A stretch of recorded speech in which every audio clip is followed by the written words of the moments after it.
I really don't know how to feel about my baby almost graduating. She is a rising college freshman, y'all.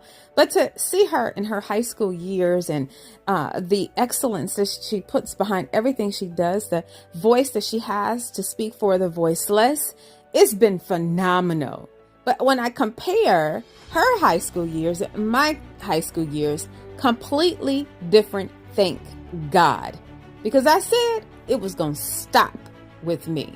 Come on, that is a powerful statement alone when you say it stops with me. The reality is that she didn't have to endure a lot of things that I did. Actually, I almost didn't graduate on time.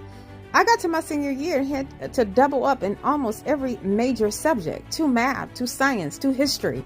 It was hard, but I did it. Now trust me, my family was looking at me like you done bumped your head. But what many didn't know, even myself, I didn't know the signs. I didn't know how it looked. I had been depressed for years. I had been juggling trauma. Like, where do you put it? Can I dump it somewhere? How do I get it out of me? It had nothing to do with skipping or boys or being a rebellious teenager.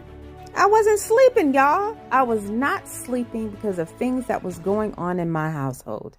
My mother was a substance abuser, and we were on the east side of Detroit, and I wasn't sleeping because I wanted to save my mom. I had to keep her safe. Lord forbid it turned from alcohol to something else. I had a responsibility and the weight of a 17-year-old. 15, 16, and 17 years old, I wasn't sleeping, trying to make sure my mother was in the house, trying to make sure that I could wake up and she still be alive. That's my truth. So the creative writer in me formed at a very young age. So one summer I decided to visit my father, which I didn't know very well, in Florida, and he was married. And this heifer decided that she was going to pick the lock on my pink diary. The diary that I held my secrets in. The diary where my trauma was released. And it changed the view that my father had for his baby girl. So nobody realized that I was the victim. It would take decades for me to pick up a pen again and put anything down on paper. I actually thought that my secrets were my punishment. I'm not unique. You have your very own bankable story, journey, testimony. You said that you were going to write the story, write the book, and you've made every excuse not to.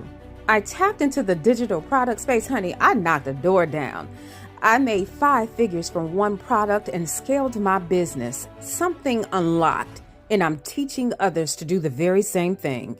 You yourself have a bankable story. It's time to write it out, and you do it with me.